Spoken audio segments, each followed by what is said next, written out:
À la fin des années 60 et jusqu'au début des années 80, des attentats meurtriers ébranlent l'Italie. La bombe qui a explosé dans cette banque fait 16 morts et 88 blessés. Les responsables, des néo-fascistes italiens. Quelques années plus tard, 3 policiers sont tués par une bombe placée dans leur véhicule. Là encore, des néo-fascistes étaient à l'œuvre.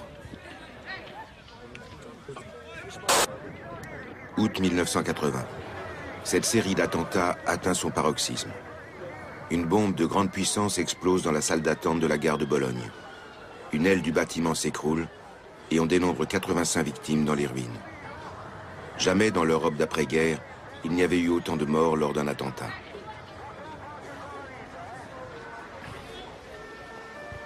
En septembre de la même année, à la fête de la bière à Munich, on déplore 13 morts et plus de 200 blessés après l'explosion d'une bombe. C'est l'attentat le plus meurtrier de l'histoire de la République fédérale. En quoi ces attentats se ressemblent-ils? Existerait-il un lien entre eux? À chaque fois, les groupes d'extrême gauche sont montrés du doigt les premiers. Les Brigades rouges en Italie et la fraction armée rouge en Allemagne de l'Ouest. Mais en réalité, les responsables appartiennent au milieu d'extrême droite. Et détail troublant, ils ont fait usage d'explosifs militaires. Lorsqu'on remonte la piste de ces attentats sanglants, on se heurte de manière répétée à une organisation paramilitaire secrète en Europe de l'Ouest, pilotée au début par l'OTAN et les services secrets de chaque pays, en dehors de tout contrôle parlementaire. Son nom, réseau Stay Behind, ou Gladio, le glaive en italien.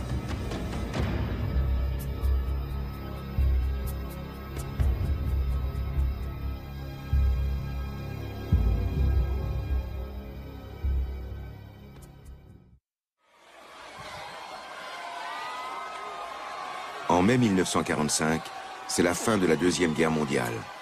Partout, les gens en liesse envahissent les rues et les places pour fêter la victoire sur Hitler et le Troisième Reich. Aux États-Unis, le président Truman s'adresse à la nation dans une allocution à la radio. With the destructive force of war removed from the world, we can turn now to the grave task of preserving a peace.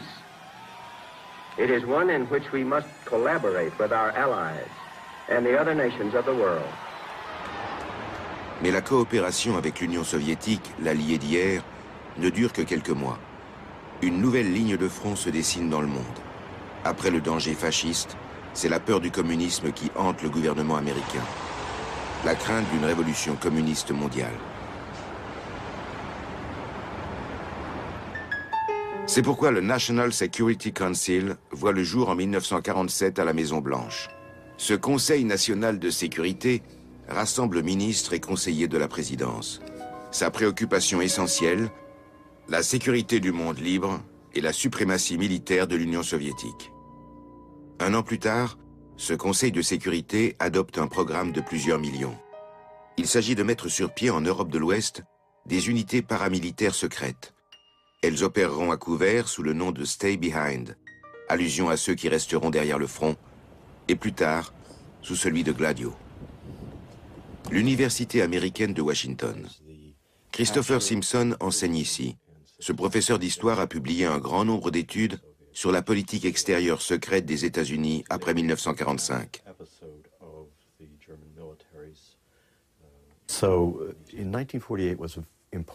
1948 a été une année déterminante. On a entériné à ce moment-là les principales directives concernant le renseignement de l'époque. Celles concernant la guerre psychologique et la propagande l'ont été au même moment. And behind their curtain, they mask their strength. We don't know when they're going to move or if they're going to move west. But whenever and if ever, we've got to be ready. Dans l'éventualité d'une attaque soviétique, les États-Unis mettent sur pied des unités paramilitaires secrètes pour harceler l'ennemi derrière les lignes.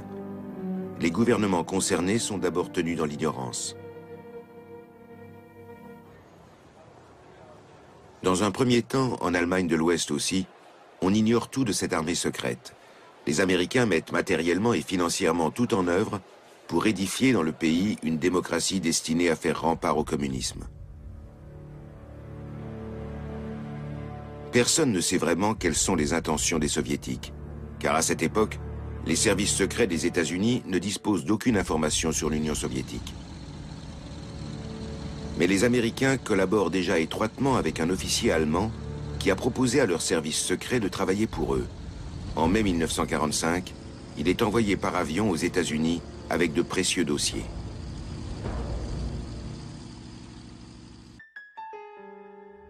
Il s'appelle Reinhard Gehlen. C'est un nazi impénitent et un chasseur de communistes. Il opérait au sein du service de renseignement de la Wehrmacht, chargé du front de l'Est. Un vrai spécialiste.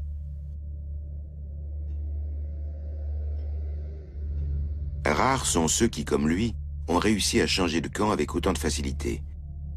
Les Américains étaient en effet impatients d'obtenir de Gehlen les informations qui leur manquaient.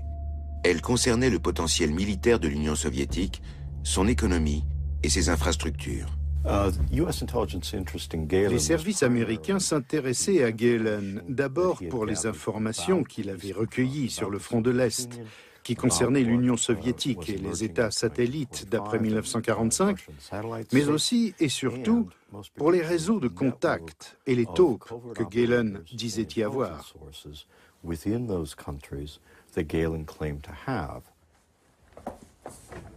Erich Schmidt-Enbaum est directeur de l'Institut de recherche sur la paix à Weilheim. Ses travaux sur l'histoire et les compromissions des services secrets allemands ont toujours eu un grand retentissement. Gehlen détenait d'une part beaucoup de dossiers provenant du service de renseignement du front de l'Est, donc des informations sur les forces armées soviétiques qui faisaient totalement défaut aux Américains parce qu'ils n'avaient pas espionné leurs alliés de 1939 à 1945. D'autre part, Gehlen avait su gagner la confiance de nombreux ex-officiers de son service et celle d'autres membres des différents secteurs du renseignement nazi. Enfin, il disposait d'un réseau étendu de contacts en RFA et dans la zone d'occupation soviétique.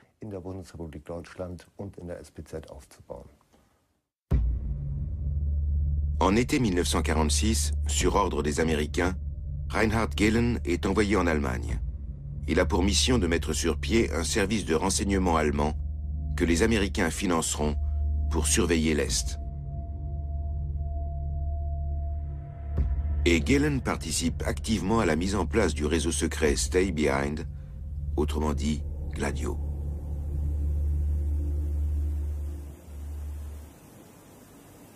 Le but était d'abord d'implanter de petits groupes d'agents secrets à proximité de 75 aéroports et nœuds routiers importants.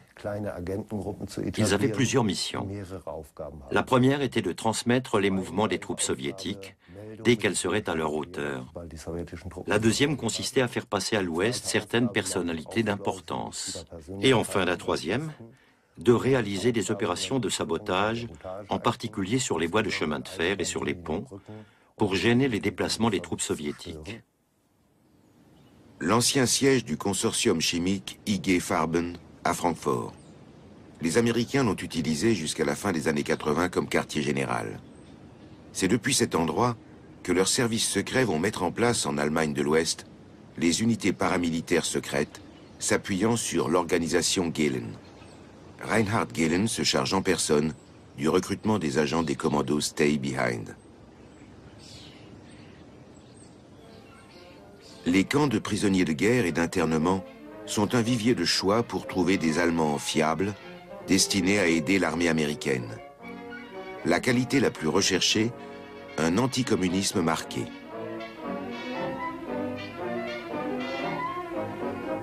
Ces Allemands fiables sont surtout des vétérans de la Wehrmacht ou des Waffen-SS. Et pour les criminels de guerre, c'est une chance inespérée d'échapper à leur châtiment.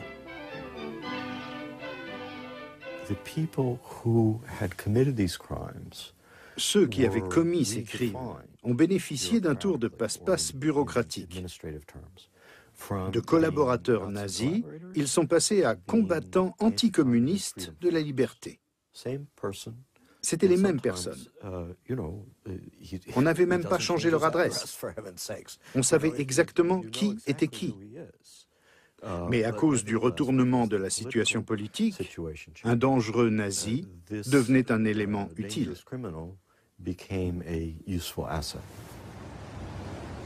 Poulard, un faubourg de Munich. Un quartier général s'installe dans l'ex-lotissement Rudolf Hess. En juillet 1949, la CIA prend sous son aile l'organisation Gehlen, ancêtre du BND, le service fédéral allemand de renseignement.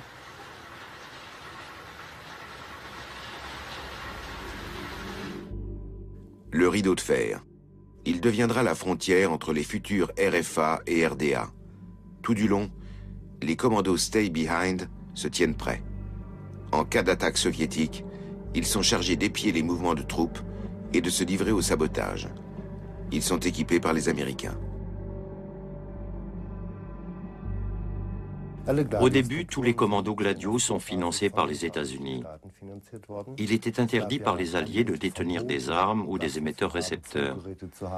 Donc les commandos ne pouvaient s'équiper qu'avec une autorisation de l'armée américaine, plus précisément du Counter-Intelligence Corps.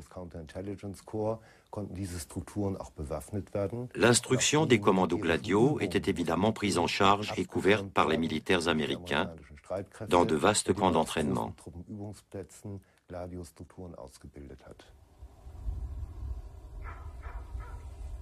C'est surtout à proximité de la frontière avec la future RDA que les recrues des commandos Gladio installent leurs dépôts d'armes. Là, ils entreposent des explosifs, des armes et des radios pour le jour X, celui de l'invasion soviétique.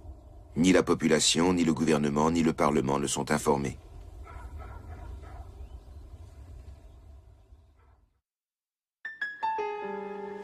Mais le 9 octobre 1952, à cause d'une plainte déposée à la préfecture de police de Francfort, les agissements de Gladio risquent pour la première fois d'être dévoilés au grand jour. Il apparaît que d'ex-nazis se retrouvent dans une organisation d'extrême droite, le Bund Deutscher Jugend, la Ligue de la jeunesse allemande, appartenant à la mouvance paramilitaire secrète en Europe. Environ 2000 membres de cette ligue sont entraînés par les Américains pour se battre comme francs-tireurs contre les troupes soviétiques. Mais en cas d'invasion, ils sont aussi chargés de s'occuper des collaborateurs potentiels au sein de la RFA. Ces militants présumaient que les communistes de la RFA soutiendraient l'avance des troupes soviétiques en jouant le rôle d'éclaireurs et de saboteurs. Ils supposaient aussi qu'il y aurait, jusque dans les rangs des sociodémocrates, une forme de collaboration avec les occupants soviétiques. Ils ont donc préparé l'internement préventif de ces éléments, disons, peu fiables. Il s'agissait des leaders du Parti communiste, ensuite d'un bon nombre de sociodémocrates, et enfin cela allait jusqu'au cercle proche des églises, protestantes et catholiques, où se rencontraient des opposants à toute forme de réarmement qui avaient tiré les enseignements de la Deuxième Guerre mondiale. Le mouvement pacifiste naissant en Allemagne de l'Ouest représentait, sans aucun doute, aux yeux des membres de la Ligue de la jeunesse allemande, le danger numéro 1. C'est un scandale.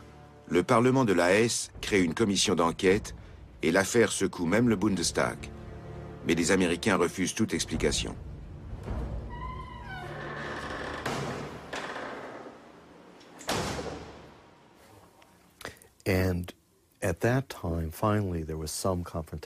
À ce moment-là, on a abouti à une confrontation entre les instances officielles de l'Europe démocratique et le monde clandestin de la politique militaire, avec ses opérations de type Gladio. Parfois, ces deux mondes se heurtaient. Mais en règle générale, ces agissements clandestins se déroulaient sans encombre, à l'abri des sociétés démocratiques. On peut retrouver des traces du passage des commandos Gladio ici, à Wald-Michelbach, dans la région de l'Odenwald. Dans les années 50, c'était un terrain idéal pour des opérations clandestines, car très reculé. La Ligue de la jeunesse allemande avait investi ce village pittoresque pour y entraîner ses partisans.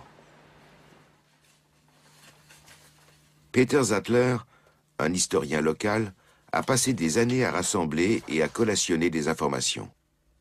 Da kamen immer so 5 bis 10 Männer, Ils arrivaient par groupes de 5 à 10 hommes, des inconnus. Dans un village, on s'observe évidemment, mais personne ne les connaissait. Le bruit s'est répandu qu'il se passait quelque chose dans la forêt. En plus, il y avait des Américains. Aujourd'hui, nous savons que c'étaient des instructeurs qui formaient dans la fameuse maison des partisans des hommes qu'ils avaient recrutés. En cas d'invasion de l'Allemagne par l'Union soviétique, ils étaient censés agir comme francs-tireurs dans les régions occupées. Peter Sattler nous emmène tout au bout du village de Wald-Michelbach, là où s'entraînaient les recrues anticommunistes de la Ligue de la jeunesse allemande. Le bâtiment, aujourd'hui démoli, était connu sous le nom de Maison des partisans. Ça se passait dans le plus grand secret. C'était la dernière maison de la vallée. Tout autour, il n'y a plus que la forêt. Voilà la maison des partisans de Wald-Michelbach. Les membres de la Ligue de la jeunesse allemande s'entraînaient là et dans une galerie attenante. Un voisin est interviewé par la télé en 1996. Hier befinden wir uns an der Rückseite des sogenannten Partisanenhauses. Hier im hinteren Bereich war der sogenannte Schießstand der Gruppe. Dieser Keller, dieser unterirdische Keller zieht 10 Meter in den Berg und war also bestens geeignet, um Schießübungen zu machen. Man hat hier also sowohl die Schießspuren am Rand gefunden, als auch die leeren Patronenhülsen.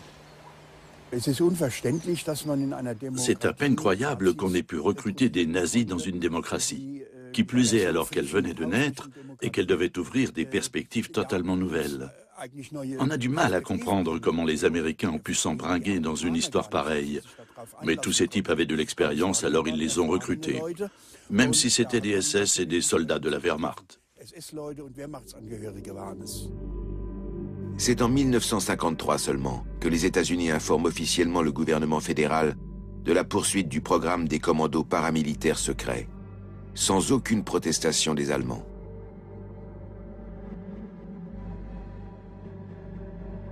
Explication.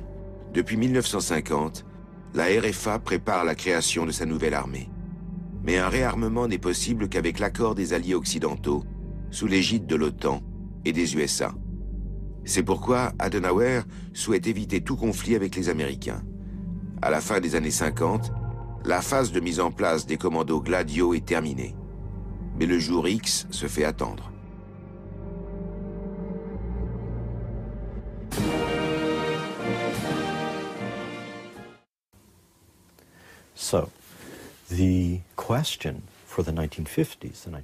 Donc, des années 50 à 70, ce qui fait tout de même une trentaine d'années, une question s'est posée. Que vont-ils faire en attendant le jour où les Russes arriveront? Eh bien, ils se sont mis à s'impliquer clandestinement dans les luttes politiques dans leur propre pays, utilisant la propagande, la violence et l'intimidation. Des luttes politiques clandestines? Est-ce que ça pouvait exister en Italie? Le pays est membre de l'OTAN depuis 1949. Ici aussi, les États-Unis ont mis en place, comme en Allemagne, des commandos Stay Behind ou Gladio. Car ici aussi, on table sur une invasion soviétique et on s'y prépare en secret sans informer qui que ce soit. Mais pour les conservateurs et les néofascistes italiens, l'ennemi s'est depuis longtemps déjà installé dans le pays, c'est le Parti communiste. L'Italie est le pays avec le plus grand nombre de communistes inscrits au PC au monde. C'est le seul pays démocratique où un parti communiste a dépassé les 30% de voix aux élections. C'était en 1975-76. Évidemment, cela préoccupait les commandements militaires internationaux. 1968. Les tensions politiques, amplifiées par un nombre croissant de conflits sociaux, provoquent des troubles en Italie. Les élections du mois de mai font du Parti communiste la deuxième force du pays. Les néofascistes italiens planifient la terreur. Avec un attentat, on obligera le gouvernement chrétien-démocrate à déclarer l'état de siège pour barrer la route aux communistes.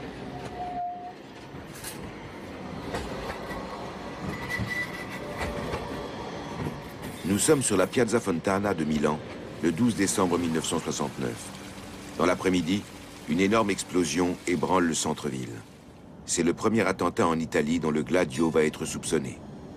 À cette heure de la journée, la foule se presse à l'arrêt de tramway. Visée par l'attentat, une grande banque, le Crédit Agricole.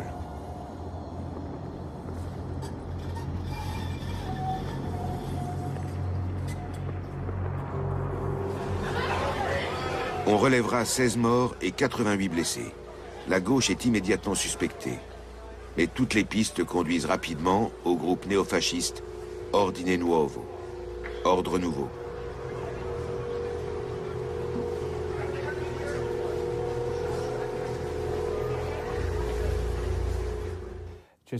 Il y a eu 5 procès liés à l'attentat de la Piazza Fontana.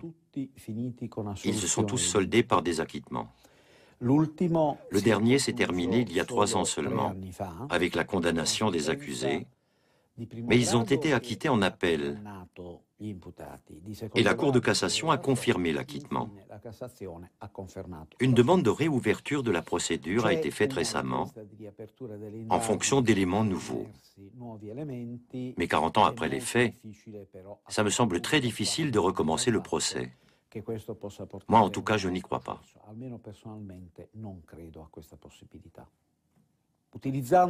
Les attendus des sentences ne permettent pas de prouver grand-chose. Mais il est formellement établi, c'est une vérité historique, que ce massacre est à mettre au compte d'un groupuscule d'extrême droite, Ordine Nuovo.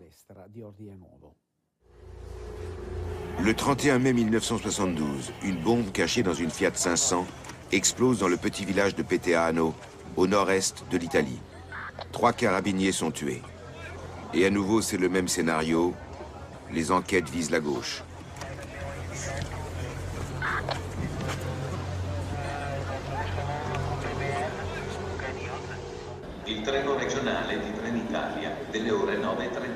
Bologne, le 2 août 1980. Ponctuel, l'Adriatic Express entre en gare, voie 1 à 10h20. On est samedi, des centaines de voyageurs veulent partir vers le sud. C'est le premier jour de vacances en Italie. Dans la salle d'attente qui donne sur la voie 1, une centaine de personnes patientent. C'est là que la bombe explose à 10h25. Une partie de la façade de la gare s'écroule. Le chaos est indescriptible. Il y a 85 morts.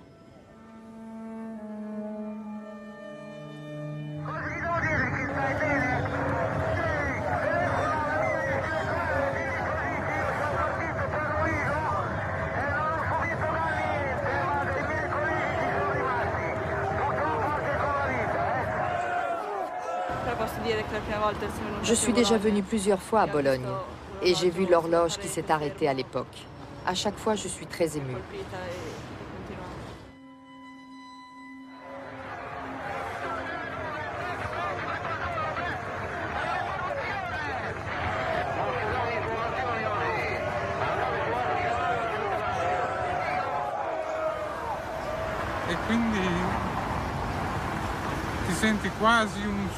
Tu te sens presque comme un survivant d'une tragédie qui n'a aucun sens.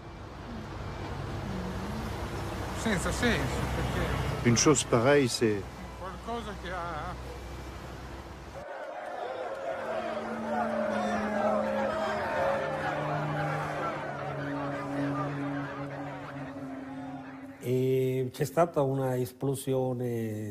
L'explosion a été terrible. La gare a été pulvérisée. C'est le massacre le plus terrible que l'Italie a connu durant la période républicaine.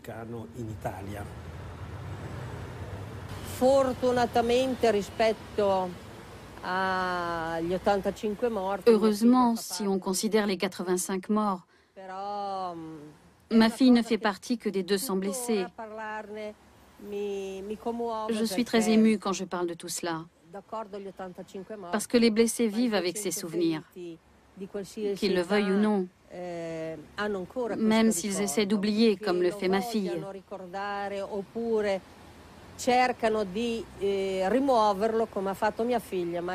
Mais je sais, parce que je suis sa mère, qu'elle n'a jamais réussi à oublier ce drame. Elle a une attitude de refus par rapport à tout ce qui touche à notre association des victimes de l'attentat. Elle ne veut pas s'y engager, ni participer aux cérémonies commémoratives.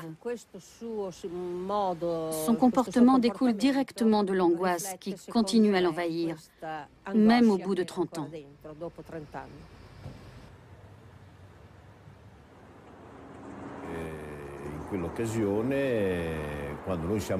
Nous sommes arrivés à Bologne avec beaucoup de retard. Notre train aurait dû arriver à 10h40, mais nous sommes entrés en gare à 13h30. Évidemment, plus personne n'était là pour venir nous chercher. Petit à petit, nous avons, disons, commencé à comprendre ce qui s'était passé. 3 des personnes venues nous chercher étaient gravement blessées. Et la mère de ma femme avait été tuée.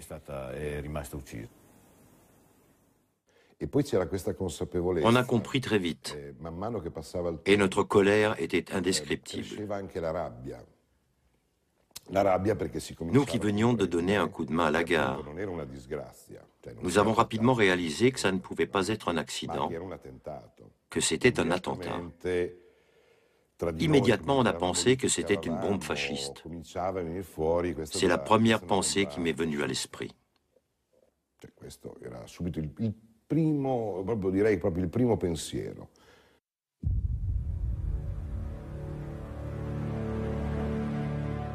15 ans après l'attentat, 2 néofascistes sont condamnés à Bologne à la suite d'un procès spectaculaire. 2 membres des services secrets de l'armée sont aussi condamnés pour avoir placé de faux indices dans le but d'éviter les poursuites aux coupables de l'extrême droite. Derrière le service secret, le parquet soupçonne des responsables appartenant aux plus hautes sphères du pouvoir en Italie. S'agissait-il d'imposer une politique d'ordre et de sécurité par le biais d'un massacre perpétré sur des civils? Mais jusqu'à aujourd'hui, il n'y a toujours pas de preuves explicites.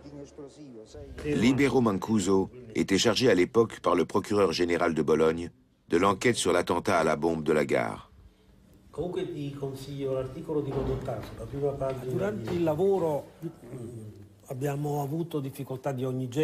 Nous avons rencontré dans notre travail des difficultés de tous ordres, mais surtout parce que certaines institutions de l'État avaient intérêt à dévier l'enquête dans une direction erronée.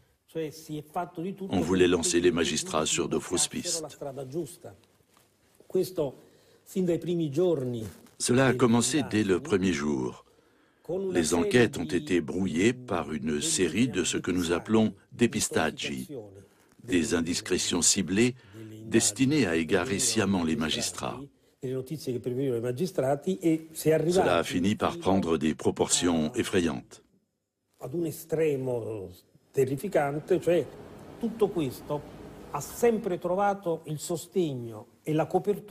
Et tout cela se faisait avec le soutien et la couverture de nos propres services de sécurité.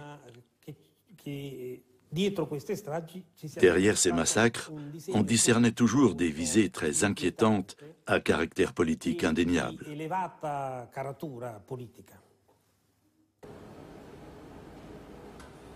Paolo Bolognesi s'est fait le porte-parole des victimes et de leurs familles. Il ne cesse d'exhorter les autorités italiennes à lever le secret d'État qui frappe ces dossiers. Paolo Bolognesi veut que les politiciens, les vrais commanditaires des attentats, soient enfin tenus de rendre des comptes. Nous avons eu en Italie 14 massacres, pas un, 14. Il n'y a pas un seul cas où on a réussi à démasquer les vrais responsables. Cela en dit long sur la complexité des enquêtes et sur le pouvoir des services secrets, qui ont tout fait pour égarer les enquêteurs.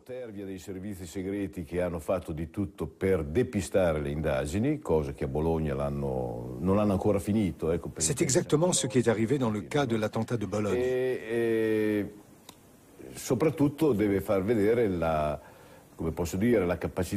Cela met en lumière l'incapacité des milieux proches du pouvoir à assumer la responsabilité politique des attentats de ce type.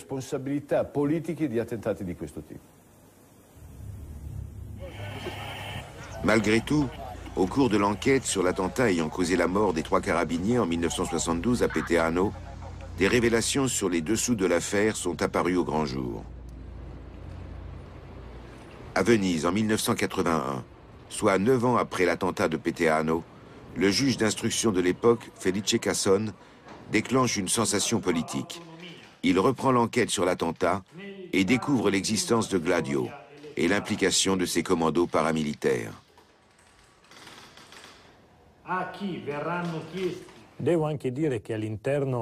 Au cours de l'enquête sur Peteano, nous avons mis à jour l'existence d'une structure secrète. Plus que secrète, je la qualifierais de clandestine. Et nous avons appris qu'elle s'appelait Gladio en Italie et Stay Behind au niveau international. Elle était clandestine car ni le gouvernement italien, ni l'état-major de l'armée et encore moins le Parlement ne l'avaient autorisée. Les investigations révèlent un élément étonnant. L'explosif qui a tué les 3 policiers provient d'un dépôt Gladio. Et c'est le type d'explosif militaire utilisé par l'OTAN.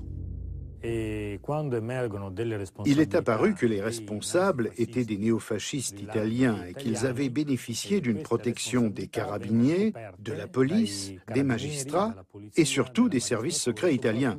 De là s'est ouverte une procédure judiciaire extrêmement longue et ardue concernant tous les attentats qui avaient eu lieu en Italie. Et on a commencé à parler de stratégie de la tension. Les résultats de l'enquête de Casson sur Peteano obligent le Premier ministre italien à ouvrir les archives des services secrets. Il devint clair qu'il devait exister un lien entre Gladio, les services secrets et les milieux politiques. À l'automne 1990, il était devenu impossible de nier l'existence de Gladio. Je dirais que certains groupes politiques et certains organes du pouvoir trouvaient leur intérêt dans l'instauration d'un climat de tension sociale, politique, économique et syndicale pour susciter dans la population un besoin de paix, de tranquillité, de sécurité et d'ordre. C'était une tentative de bloquer les évolutions sociales dans le pays pour sauvegarder le statu quo. Ceux qui étaient au gouvernement devaient rester aux commandes. Et cette stratégie passait au besoin par l'emploi des bombes, des attentats et des meurtres. Les gouvernements conservateurs italiens et les services secrets ont-ils utilisé Gladio à des fins politiques?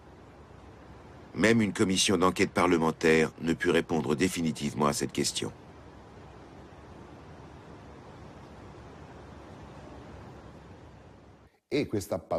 C'est certainement cette peur, la peur du communisme, la peur des communistes, qui a fait que Gladio est passé à l'action à Bologne. Au regard du procès, il n'y a pas de preuves. Le parquet n'a pas réussi à aller au fond des choses, à dévoiler ce qui était vraiment arrivé.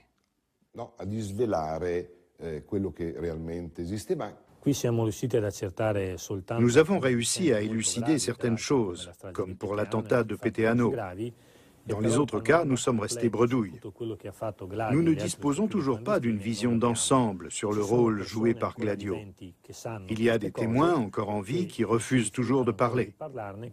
Je crois qu'ils mourront en emportant leurs secrets dans la tombe.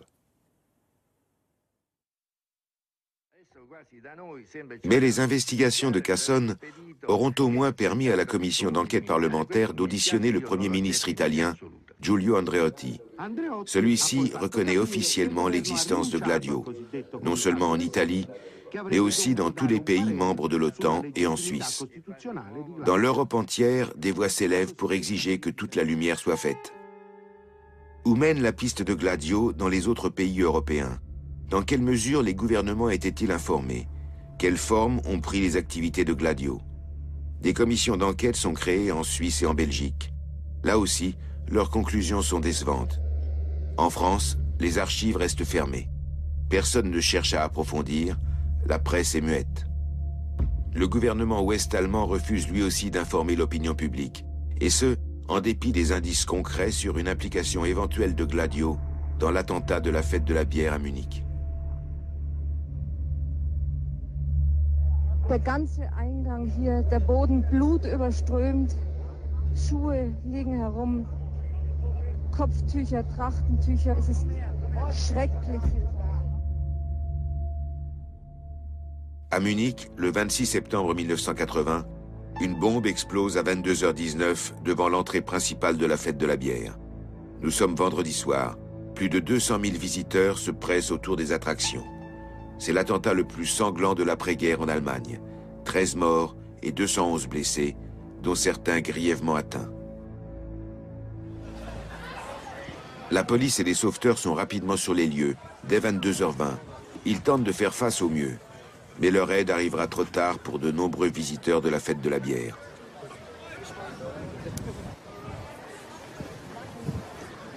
L'explosion a été si puissante qu'elle a tué et blessé des gens dans un rayon de 50 mètres. Les survivants sont encore marqués par les suites de cet attentat. Ursula Zasse et son époux Siegfried se trouvaient avec leur fils de 6 ans à proximité de l'explosion. Ils évoquent cet instant et comment il a affecté leur vie par la suite. Je n'avais plus qu'une seule pensée. Tu vas mourir. C'était ce que je ressentais. Tu vas mourir. Puis je me suis allongée. J'ai voulu lever mon bras. J'avais du sang partout parce que mon bras ne tenait plus que par un lambeau de chair d'un demi-centimètre d'épaisseur. Mon père a essayé de la tirer par le bras. Moi, je ne voyais que sa bouche grande ouverte, le visage déformé par le cri qu'elle poussait parce qu'elle ne pouvait pas se lever. Elle était gravement atteinte au bras, avait la bouche pleine de sang, les dents de devant arrachées et la lèvre éclatée. Mais sur le moment, je ne m'en suis pas rendu compte. J'ai juste vu qu'elle criait. Il l'a doucement reposée à terre, puis il s'est retourné avec moi vers la place et a dit « On va s'étendre ici ».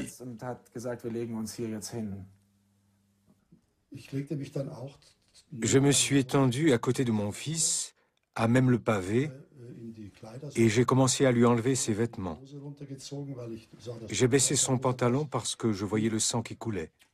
J'ai regardé autour de moi et j'ai réalisé ce qui se passait sur la place. Les gens formaient un mur de plus en plus dense autour de nous et ils regardaient le spectacle, horrifiés. Renate Martinez veut quitter Munich pour un certain temps. Mais auparavant, il ira une dernière fois à la fête de la bière pour prendre un peu l'atmosphère, comme elle l'avouera elle-même. J'étais pleine de brûlures. L'arrière de mes jambes était abîmé. J'avais des éclats partout. Il m'a fallu une transplantation de peau parce que j'avais un gros trou au bras.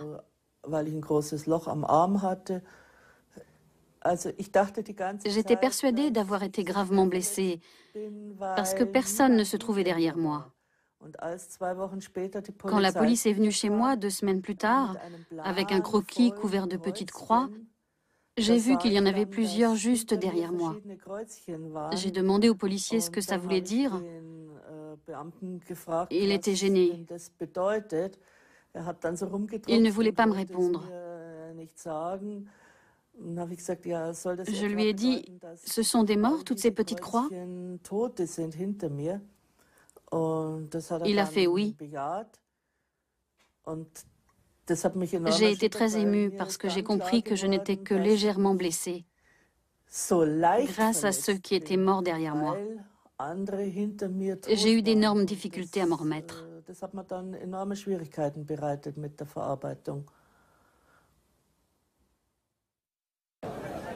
Ignaz Platzer compte lui aussi parmi les victimes. Il a perdu dans cet attentat à la bombe 2 enfants. Il ne peut s'empêcher de revenir régulièrement sur les lieux. Il parle difficilement à cause d'une opération du larynx. J'ai retrouvé mon fils. Il perdait du sang, mais je ne voyais pas de blessure. Il m'a dit « Papa, j'ai froid ». Puis quelqu'un l'a emmené. J'ai continué à chercher. Je suis arrivé à cet endroit. À l'époque, il y avait un stand de saucisses. Ma fille était appuyée dessus. Elle était déchirée de bas en haut. Je l'ai prise sur mes genoux. « Ilona, qu'est-ce que tu as? Je vais t'aider. » Elle a dit « Papa, aide-moi, ça me fait trop mal. » Et puis elle a fermé les yeux, elle était morte. Le lendemain, je ne m'étais même pas couché. J'avais fumé toute la nuit. Un type de la police m'appelle. « Monsieur Platzer, j'ai une triste nouvelle. Votre fils est mort lui aussi. » C'était comme si le monde s'écroulait autour de moi. Ils étaient ce que j'avais de plus cher.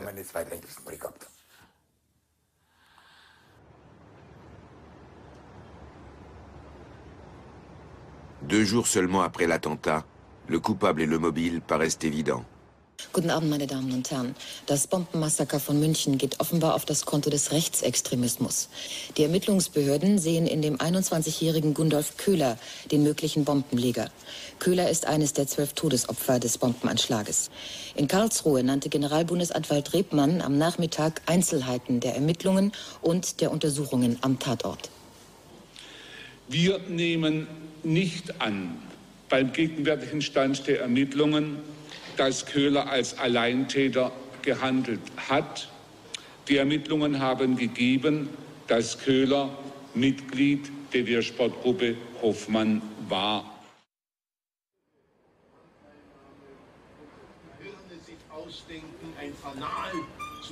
Le 12 septembre 2008, on inaugure la nouvelle stèle commémorant l'attentat.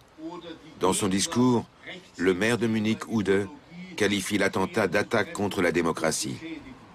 Deswegen ist das hier kein Gedenkort für eine längst abgeschlossene und nie wiederholbare Gefahr. Nein, auch wenn es 28 Jahre her ist. Les instances judiciaires, en revanche, privilégient encore aujourd'hui la thèse du coupable solitaire, animée par une motivation personnelle et non politique. Pour Ignaz Platzer, c'est une contradiction qu'il supporte avec peine. Sa vie et celle de sa famille ont été détruites par cet attentat. Son fils Ignaz et sa fille Ilona, âgés de 6 et 8 ans, sont morts ici. Et tant de questions demeurent encore sans réponse.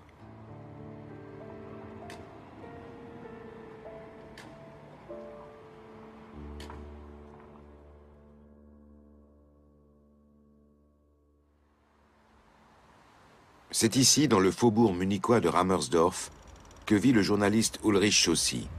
Si le dossier de l'attentat de la fête de la bière n'a pas été enterré, c'est surtout à lui qu'on le doit. Sans son travail de recherche, le dossier aurait disparu dans les armoires de l'administration. Il a su pointer du doigt les incohérences de l'enquête et remettre la version officielle en question. Je suis allé en tant que journaliste de la radio-télévision bavaroise couvrir une réunion organisée par l'avocat Werner Dietrich, le défenseur de certaines des victimes. Il les a informés de l'avancée de l'enquête et a fait remarquer qu'on n'avait pas réussi à mettre en lumière les dessous de cet acte criminel. Les victimes voulaient savoir ce qui s'était réellement passé, mais les investigations officielles, en tout cas c'était à l'époque la position des autorités, ne pouvaient leur fournir aucune réponse.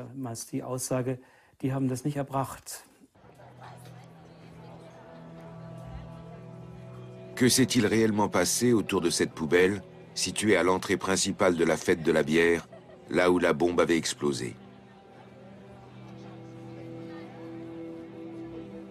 Pour Franz Josef Strauss, cela semble tout de suite évident. L'attentat est l'œuvre des terroristes de gauche. Nous sommes en pleine campagne électorale. Une semaine plus tard, il se présente pour devenir chancelier. La campagne électorale de 1980 est dominée par le thème de la sécurité.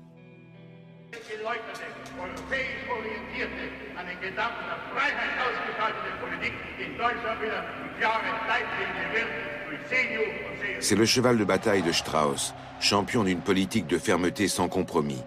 Et il s'y entend pour provoquer ses adversaires.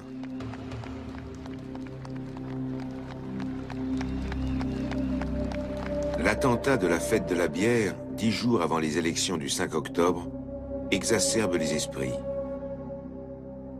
Pourrait-on exploiter politiquement l'événement ?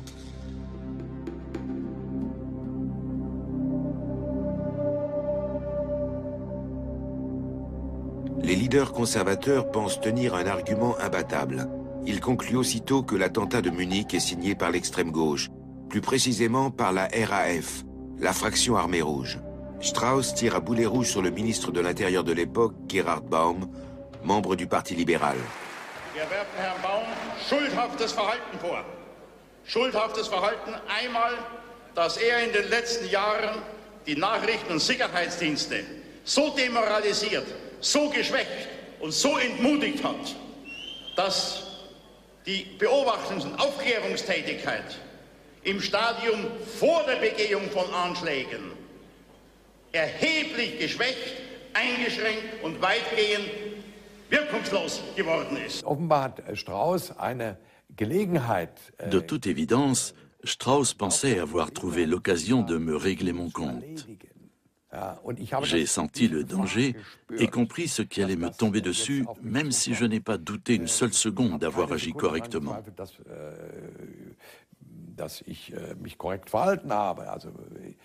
Mais ce qui est arrivé, c'est que je n'ai pu crever l'abcès qu'après un certain temps, quelques heures ou quelques jours.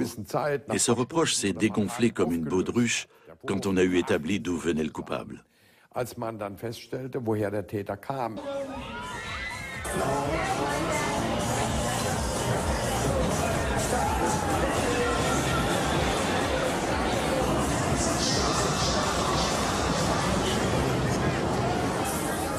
La Theresienwiese à Munich. Tous les ans à l'automne, c'est dans ce pré que la plus grande fête foraine du monde, la fête de la bière, ouvre ses portes à plus de 6 millions de visiteurs venus du monde entier.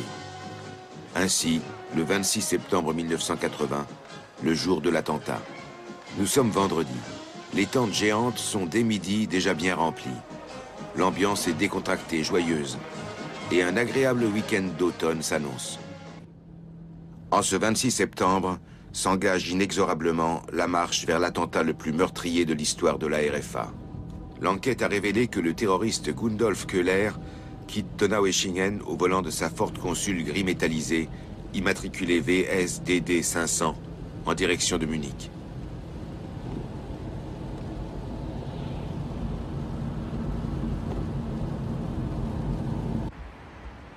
Gundolf Köhler, accompagné selon les témoins d'un passager, tourne dans la rue Hermann-Ling et gare la Ford Consul.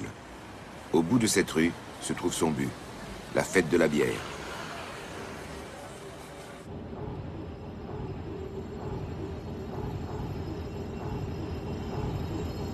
Ce 26 septembre, ce n'est pas la première fois que Gundolf Köhler se rend à Munich. Quelques jours avant, la Ford Consul gris métallisé avait déjà attiré l'attention. Une répétition générale?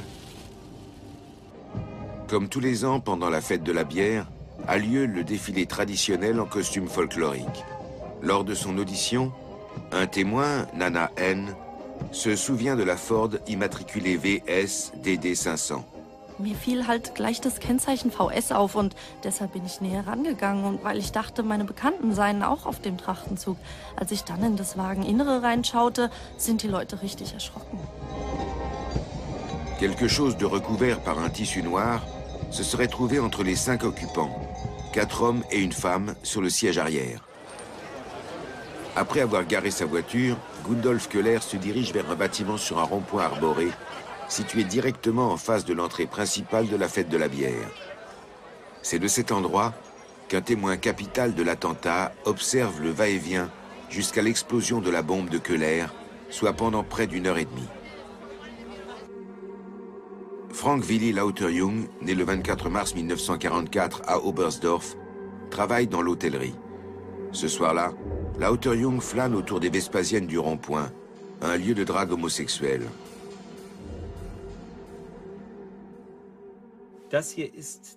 Voici le témoignage très détaillé de Frank Lauterjung. Il a observé Gundolf Köhler devant l'entrée de la fête de la bière. J'ai filmé une reconstitution de sa déposition avec les 2 acolytes de Köhler pour qu'on puisse se rendre compte combien la version du crime en réunion est crédible.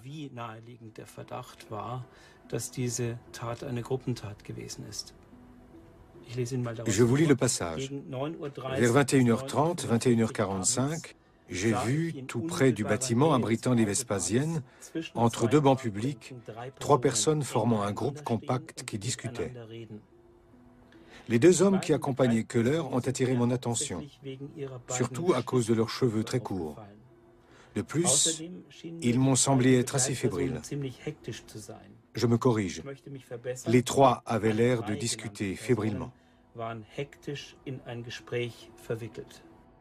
D'après le croquis du témoin Frank Lauterjung, Gundolf Köhler traverse alors le boulevard et va jusqu'à la poubelle située devant l'entrée de la fête de la bière. Peu de temps après, la bombe explose. Mit einem Flugblatt und Fragen an die Bevölkerung versucht die Polizei, die Tatumstände und den Hintergrund des Bombenanschlages weiter aufzuhellen. Die Behörden bitten um Hinweise, die auf Wunsch auch vertraulich behandelt werden, über Gundolf Köhler ebenso wie über seine Begleiter. Außerdem wird nach seinen Aufenthaltsorten und nach seinem Lebenskreis gefragt. Dans la nuit qui suit l'attentat, se tient une conférence de presse avec le gratin de la politique accouru aussitôt sur les lieux. La direction de la police bavaroise prend tout de suite l'enquête en charge et 2 jours plus tard, elle crée une cellule spéciale fête de la bière forte de 40 policiers. Peu après, alors qu'on soupçonne un attentat terroriste, l'enquête est reprise par le procureur fédéral de la RFA. Was hier an Erkenntnissen vorliegen. Es handelt sich hochbrisanten Sprengstoff, mindestens im Kilobereich. Langemann, le directeur des renseignements généraux de l'époque au ministère bavarois de l'Intérieur, croit devoir protéger Strauss d'un retournement de situation. Or, des éléments ultra secrets de l'enquête étaient parvenus en sous-main à des journaux à grand tirage.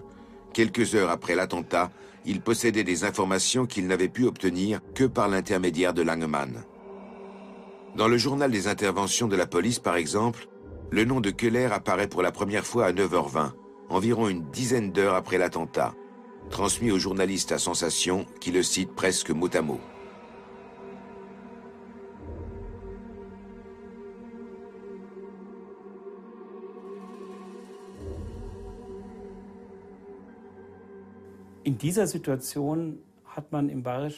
À ce moment, surgit au ministère de l'Intérieur à Munich l'idée de faire venir quelques journalistes triés sur le volet pour d'une part leur dire qu'on a évidemment surveillé en permanence les milieux d'extrême droite en Bavière et d'autre part pour leur jeter en pâture certains résultats de l'enquête, quasiment minute par minute.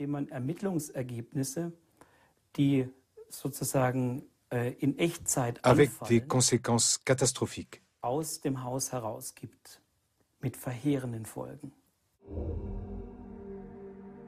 Journal de la police, 27 septembre 1980, 10h03.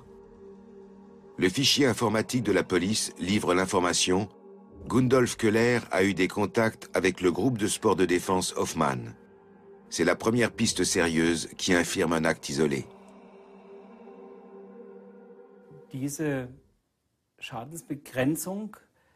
Ce bouclier politique a entraîné d'énormes dégâts au niveau de l'enquête criminelle. Parce que l'entourage de Köhler a ainsi tout de suite été sur ses gardes.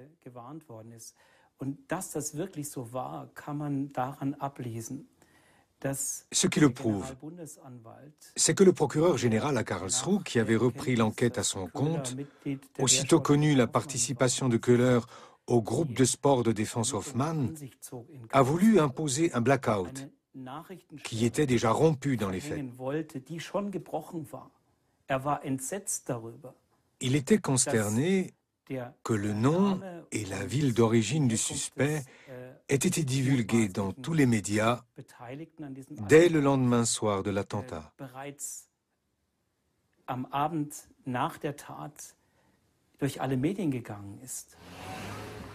À peine un jour après l'attentat, les journalistes de la presse à Sensation arpentent Donaueschingen à la recherche de détails sur la vie et l'entourage de Köhler. La police ne commencera son enquête que 7 jours plus tard, un délai largement suffisant pour effacer des traces ou pour harmoniser des témoignages.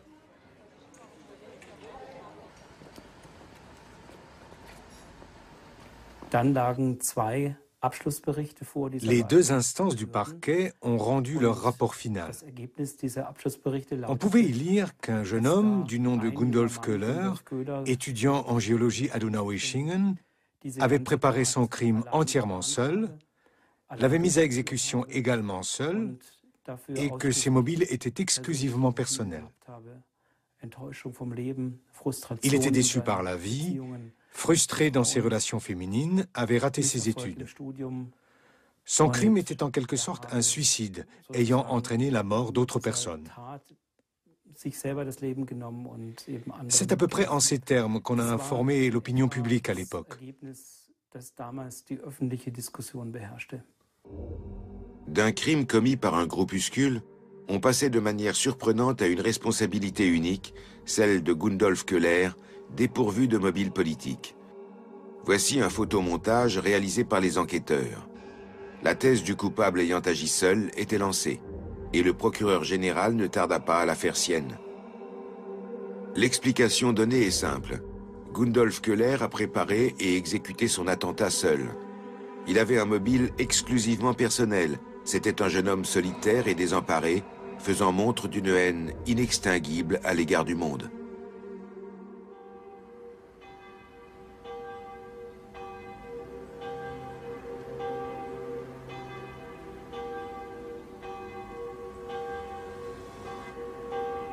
Gundolf Köhler a grandi ici, à Donaueschingen, au bord de la forêt noire.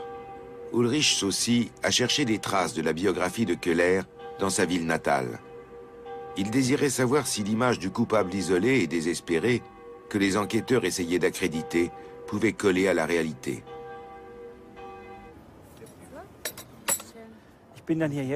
En venant à Donaueschingen, j'ai constaté rapidement que ce portrait diabolique disparaissait pour faire place à celui d'un garçon sans aspérité, plutôt rêveur et exalté. L'homme coiffé à la diable, comme l'avait décrit un des témoins de l'attentat à Munich.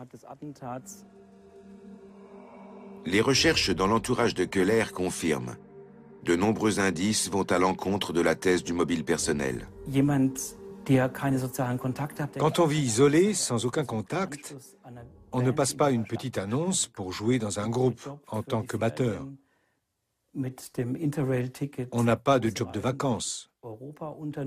On ne sillonne pas l'Europe avec un billet interrail. Et surtout, on n'ouvre pas un plan épargne-logement quelques semaines avant de dire adieu au monde dans une énorme explosion. Il y a quelque chose qui cloche. C'est la maison des parents de Gundolf Köhler à Donaueschingen. Elle est perquisitionnée par la police après l'attentat. Dans la cave, les enquêteurs découvrent des copeaux de métal, des produits chimiques et des outils permettant d'ouvrir des bombes. Peut-on dire que cela renforce la thèse du crime commis seul?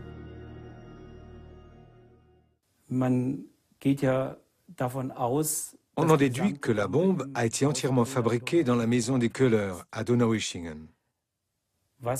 C'est ce que confirment les dépositions de certains témoins, affirmant que le corps de la bombe, en tout cas celle qui a servi, était bien dans cet atelier. Mais il reste la question de l'explosif. On n'a retrouvé aucune trace, même microscopique, de l'explosif militaire utilisé. Et dès le départ, on peut douter très sérieusement qu'il soit possible d'exécuter seul un tel acte, tant sur le plan technique que sur le plan de l'organisation. Existe-t-il des indices d'un lien entre le terrorisme d'extrême droite et Gladio dans le cas de l'attentat de la fête de la bière? Werner Dietrich, l'avocat des victimes, ici à la droite de l'image, est l'un de ceux que les trop nombreuses incohérences de l'enquête préoccupent encore. On aurait pu dire, on a trouvé Köhler, il est mort, donc pas de poursuite contre lui. Mais on maintient l'instruction en cours contre Hoffmann et les autres, pour donner un signal politique et montrer qu'on prend au sérieux les indices et les signaux indiquant que ce crime a peut-être été échafaudé par un groupuscule organisé d'extrême droite passé au terrorisme. En tout cas, pour montrer qu'on n'élimine pas d'emblée cette possibilité. Le groupe de sport de défense Hoffmann. C'est un groupuscule adepte de la violence, avec des tendances terroristes. Il disposait de contacts solides dans les milieux néo-nazis, y compris à l'étranger. Ce qui vaut aussi pour Gundolf Köhler, le poseur de bombes de Munich.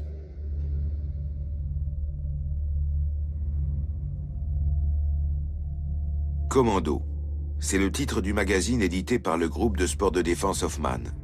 Il ne paraîtra que 5 fois, mais sera distribué dans toute l'Europe.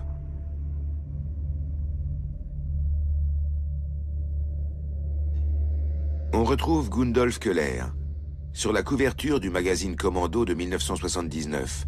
Köhler, le poseur de bombes de Munich, semble avoir eu avec le groupe de sport de défense des liens beaucoup plus étroits que ce que les autorités ont bien voulu révéler. Le groupe de sport de défense Hoffmann, cette dangereuse organisation néo-nazie, avait accès à des armements et à des explosifs. Provenait-il des arsenaux de l'OTAN ou de dépôts d'armes Gladio?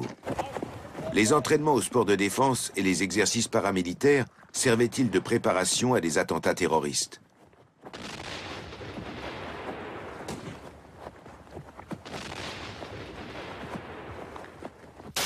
Le 30 janvier 1980, 8 mois avant l'attentat de la fête de la bière, le ministre de l'Intérieur, Gerhard Baum, avait fait interdire le groupe de sport de défense Hoffmann. Un véritable arsenal avait été saisi à cette occasion. Die Tätigkeit der Wehrsportgruppe konnte nicht länger hingenommen werden. Durch ihr spektakuläres Auftreten ist sie in den vergangenen Jahren in besonderem Maße in das Blickfeld der Öffentlichkeit gerückt. Sie übt im gesamten... Also, ich habe C'est vrai, j'ai interdit le groupe de sport de défense début 1980 contre l'avis, je me rappelle très bien, de la Bavière, donc de son Premier ministre Strauss, et contre celui de plusieurs ministres de l'Intérieur chrétiens-démocrates.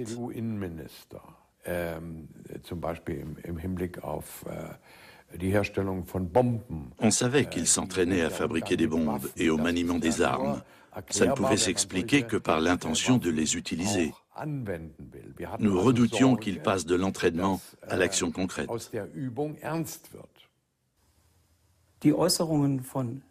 Les attaques de Strauss contre Baum, le seul à avoir réellement fait quelque chose contre le groupe de sport de défense Hoffmann, menaçaient de lui revenir en pleine figure comme un boomerang. Strauss s'était permis de plaisanter à propos de Hoffmann et de son groupe, une troupe paramilitaire d'une centaine d'hommes, en disant « Si quelqu'un a envie de batifoler dans les bois avec un ceinturon et un tromblon, il n'y a qu'à le laisser faire. » Des formulations comme ça, Strauss courait un vrai risque, qu'on les lui reproche aujourd'hui. Après une perquisition au quartier général et son arrestation temporaire, Hoffmann déclare à la télévision qu'à partir de maintenant, il pourrait changer d'attitude. Est-ce une menace qui annoncerait l'attentat de la fête de la bière 9 mois plus tard? Wir werden zwar jetzt nun diesen Wehrsport in dieser Uniform nicht mehr tun, wir werden abchecken, was wir noch tun dürfen und was nicht, aber wir werden wirksam werden und wahrscheinlich in einer wesentlich unangenehmeren Art und Weise. Wenn man glaubt, dass man Menschen mit einer solchen Behandlung dazu bringen kann, dass sie aufgeben und Ruhe geben. Nicht Menschen unserer Art. Wir werden dem Unrecht so lange entgegentreten, bis wir umfallen. L'interdiction prononcée, Hoffmann et quelques fidèles s'éclipsent au Liban. Entraînement intensif pour de futures actions. Gundolf Köhler est qualifié de seul coupable. Et son lien avéré avec le groupe de sport de défense Hoffmann déclaré sans conséquence et dénué de tout contexte politique. Mais il y a mieux. Le groupe de sport de défense et son Führer Hoffmann entretenaient des contacts étroits avec Heinz Lemke, soupçonné d'être un agent Gladio. Dans les relations de Hoffmann, on trouve Heinz Lemke. Une perquisition a permis de constater que Hoffmann mijotait un plan, qu'il n'a pas pu mettre à exécution, pour libérer de sa prison de Spandau le criminel de guerre Rudolf Hess, le dauphin de Hitler. Hoffmann a rencontré Lemke à cette occasion.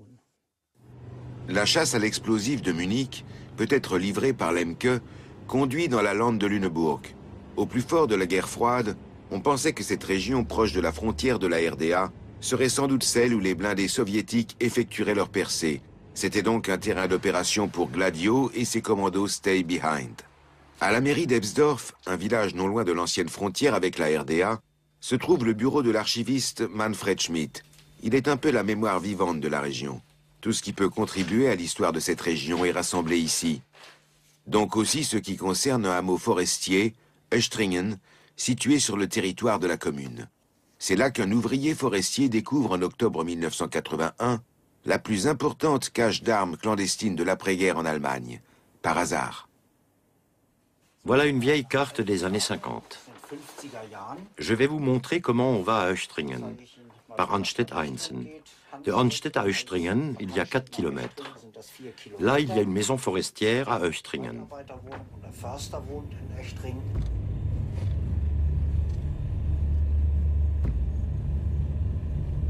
Et 1 kilomètre plus loin, dans la forêt de Susing, pratiquement déjà dans la forêt, se trouve la maison forestière de ce monsieur Lemke, qui avait caché en face de sa maison, dans une carrière de gravier abandonnée, une partie des armes.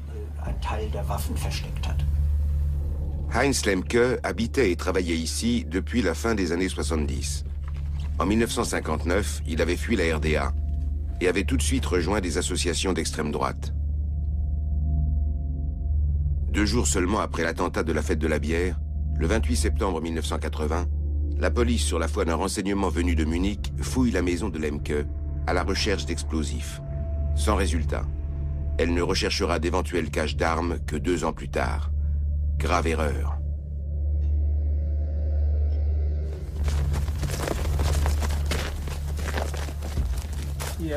C'est là, à droite, que se trouve une ancienne carrière de sable ou de gravier. Le garde forestier et l'archiviste nous conduisent à la carrière de gravier où a été découverte la première cache. Dans ce périmètre, non loin de la maison forestière, entre l'automne 77 et juin 78, Lemke avait aménagé en tout 33 caches d'armes.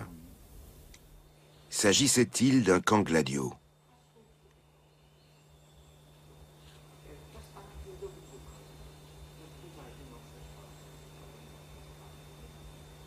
Polizei und Bundeskriminalamt nahmen Ermittlungen auf. Zwar brachten sie schnell heraus, wer die Waffendepots angelegt hatte, der 44-jährige Forstfacharbeiter Heinz Lemke, ein gerichtsbekannter Rechtsextremist. Er zeigte der Polizei auch weitere Verstecke.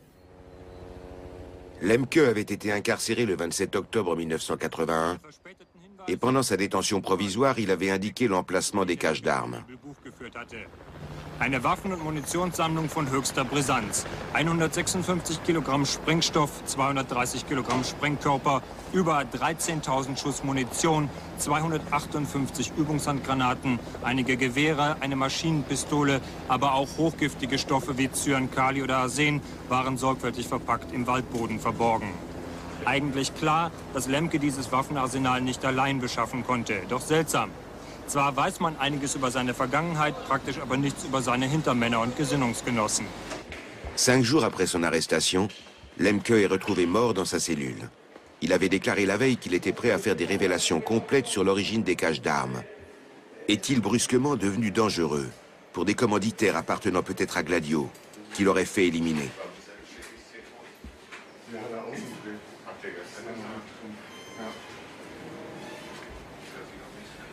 Le journaliste Eckhard Spoh a mené à l'époque ses propres investigations sur la mort de Lemke.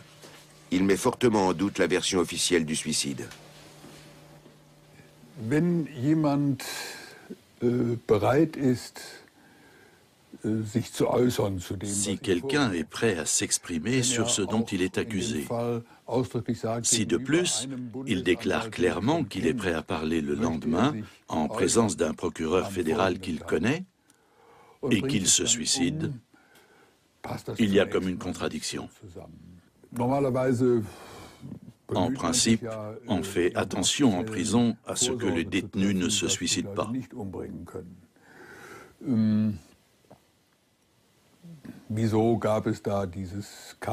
Pourquoi ce câble qui lui a permis de se suicider?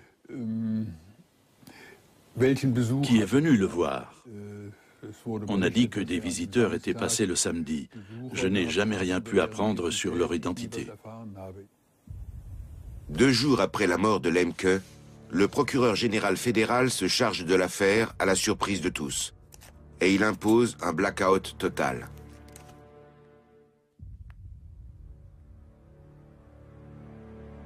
Fin 1982, l'enquête est close définitivement. À l'instar de Gundolf Köhler, le terroriste de la fête de la bière, Heinz Lemke aurait également agi seul. Ce serait un collectionneur d'armes aux idées d'extrême droite.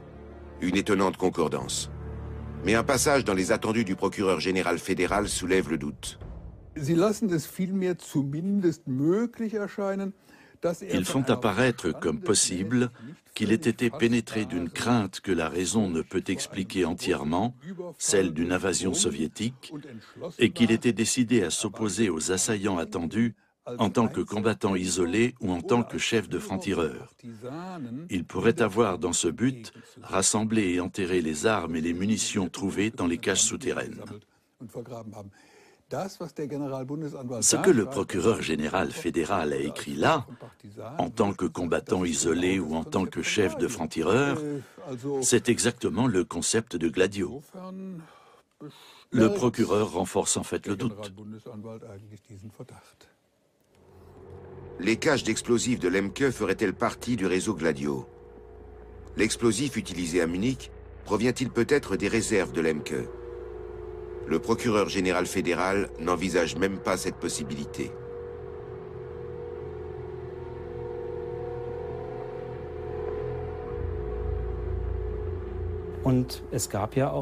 Au cours de l'enquête concernant Lemke lui-même, on a étudié partiellement les liens qu'il avait avec les milieux d'extrême droite. Bizarrement, la question de savoir s'il est susceptible d'avoir livré l'explosif de l'attentat de la fête de la bière n'est pas évoquée. C'est d'autant plus étonnant que l'enquête sur l'attentat est dirigée au même moment par une section unique du parquet fédéral et que ces 2 enquêtes seront closes à 1 semaine d'intervalle en novembre 1982.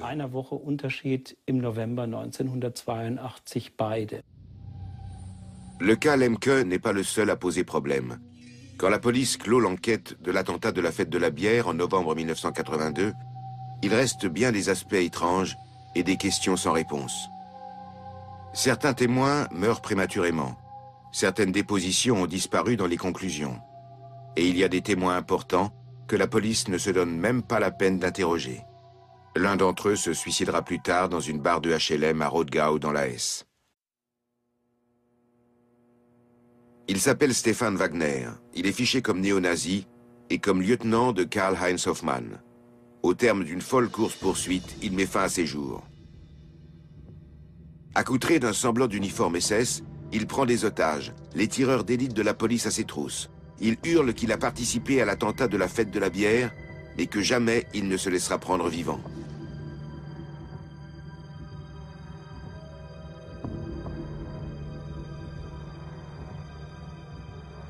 Wagner était en contact étroit avec les milieux terroristes d'extrême droite. Il connaissait Gundolf Köhler et Heinz Lemke pour les avoir rencontrés lors d'entraînements. On notera que la cellule spéciale d'enquête sur l'attentat à la bombe de la fête de la bière avait interrogé pas moins de 1800 personnes. 90 appartenaient à l'entourage direct de Gundolf Köhler. Plus de 1500 pièces à conviction ont été réunies, de nombreuses expertises réalisées.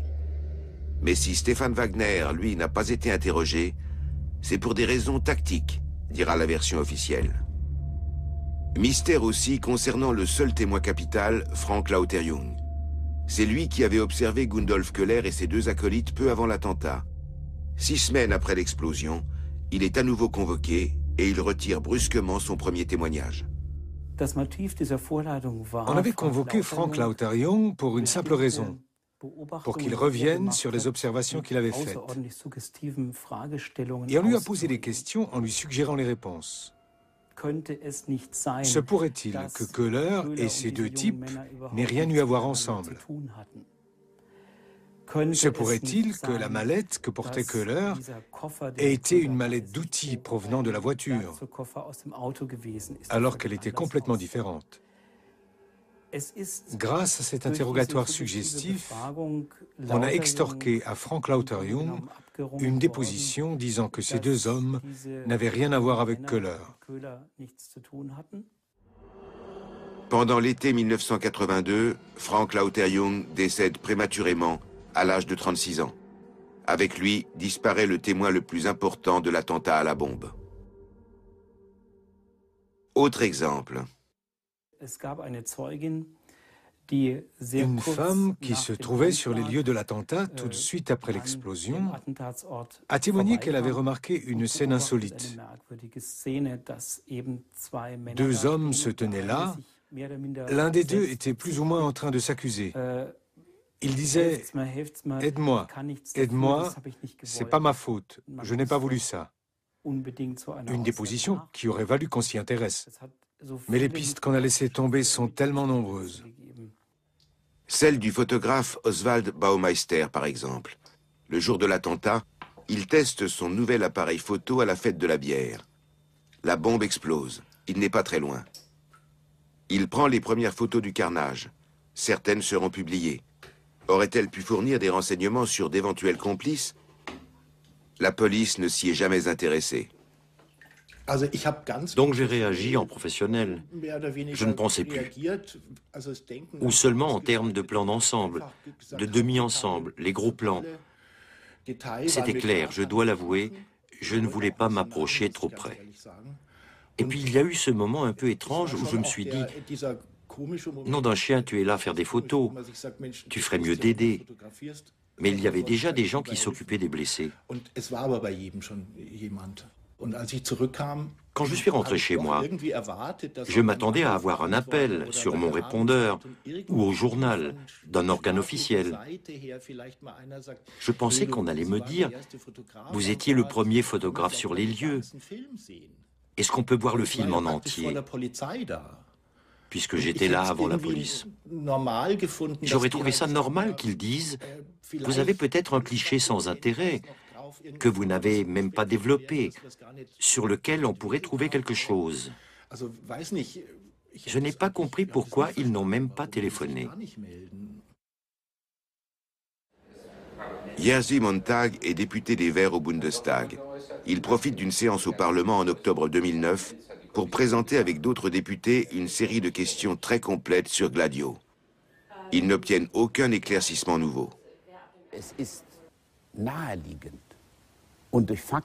On se doute évidemment, et certaines affaires le prouvent, que ces milieux d'extrême droite, toujours prêts à user de violence, étaient remplis d'indicateurs de la sécurité du territoire et des services secrets.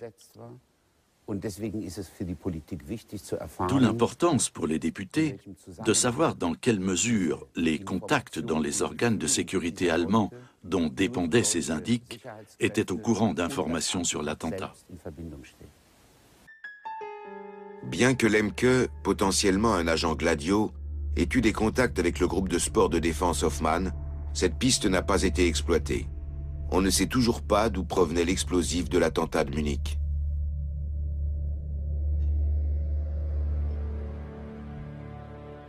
Reconstituer aujourd'hui les rapports de cause à effet à l'aide de techniques nouvelles est impossible. En effet, en réponse à une demande écrite, le parquet fédéral a reconnu que toutes les pièces à conviction de l'attentat de la fête de la bière avaient été détruites en 1997-98. Il ajoutait brièvement que ceci était une procédure administrative habituelle. Y a-t-il eu un lien entre les commandos Gladio et l'attentat de Munich? Si oui, fallait-il l'occulter? Les organes du gouvernement responsables des services secrets et par conséquent les premiers ministres de tous les partis de 1953 à 1990 ont été tenus informés de cette organisation secrète, mais pas le Parlement.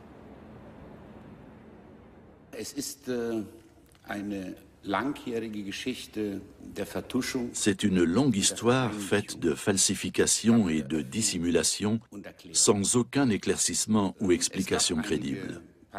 Il y a eu quelques questions et quelques interventions au Parlement avec l'appui des Verts, que ce soit en Allemagne ou au Parlement européen. Mais il n'y a jamais eu de la part des gouvernements, ni de celle des organes de sécurité, la moindre velléité ou le moindre intérêt à apurer ce passé. Je ne vois absolument pas aujourd'hui la nécessité de continuer à protéger le secret. Il faut mettre fin au non-dit et entreprendre publiquement un travail de mémoire lucide sur cet épisode de l'histoire de l'après-guerre de l'Allemagne de l'Ouest. Tout ceci ne cadre pas avec l'image idyllique d'une petite RFA bien propre sur elle. Cela vient bien sûr aussi ternir l'image de son chancelier Adenauer, qui est resté une référence idéologique pour les chrétiens démocrates. Cela vaut aussi pour les pratiques de Strauss, qui est pour les chrétiens sociaux de la Bavière une personnalité équivalente. Service secret, extrême droite, indicateur. Les commandos Gladio ont existé en Allemagne. Leur contrôle a-t-il échappé aux autorités? Les activistes d'extrême droite ont-ils utilisé ces structures pour leur propre compte? Une chose est sûre, le Parlement n'était pas informé. Comme pour l'Italie, seule l'ouverture des archives pourra répondre à ces interrogations. Mais jusqu'à aujourd'hui, tous les gouvernements ont opposé un refus à cette demande, craignant sans doute d'éventuelles révélations. Concernant l'attentat de la fête de la bière, les indices qui vont à l'encontre de la version officielle du responsable isolé sont légion. Beaucoup renforcent même l'hypothèse d'un groupe politiquement motivé, proche de la mouvance terroriste d'extrême droite, sans exclure une implication de la structure paramilitaire Gladio créée par l'OTAN. Les victimes et leurs familles attendent, elles, depuis près de 30 ans que toute la vérité soit faite. Elles attendent toujours. Toute cette affaire, c'est pour elles une blessure qui ne se referme pas. Leurs enfants sont morts, beaucoup sont mutilés à vie. Pour retrouver un jour la paix, il faut que tout le monde sache ce qui s'est réellement passé. Qu'il y a bien eu en sous-main des commanditaires d'extrême droite, et que Gundolf Köhler ne peut en aucun cas avoir été un criminel solitaire et tourmenté qui aurait agi pour des motifs d'ordre privé. Les victimes de l'attentat de la fête de la bière devront continuer à vivre avec leurs souvenirs.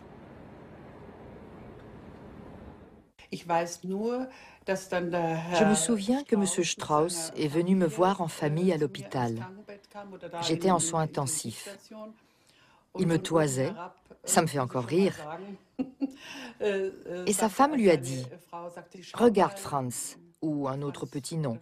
« Regarde Franz, quelle misère !» Là-dessus, il se retourne à moitié et dit en bavarois le plus pur « Ça me rappelle la guerre, j'y étais. » Oui, on était bien en Bavière. Et malgré toute cette tragédie, j'ai pensé, ça c'est vraiment son style.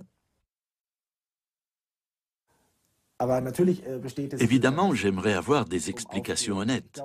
Je crois qu'on préfère toujours la vérité, même si elle doit éventuellement se révéler dérangeante. J'ai soif de justice, parce que je considère cette thèse du responsable isolé comme parfaitement intenable.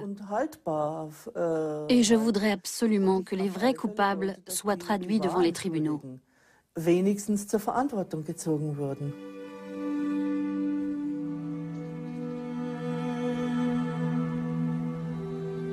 Parmi les victimes de l'attentat de 1980 à la fête de la bière, c'est Ignaz Platzer qui porte le plus lourd fardeau. Il ne lui reste plus qu'un fils sur ses 5 enfants. Depuis des années, il se rend seul sur la tombe familiale.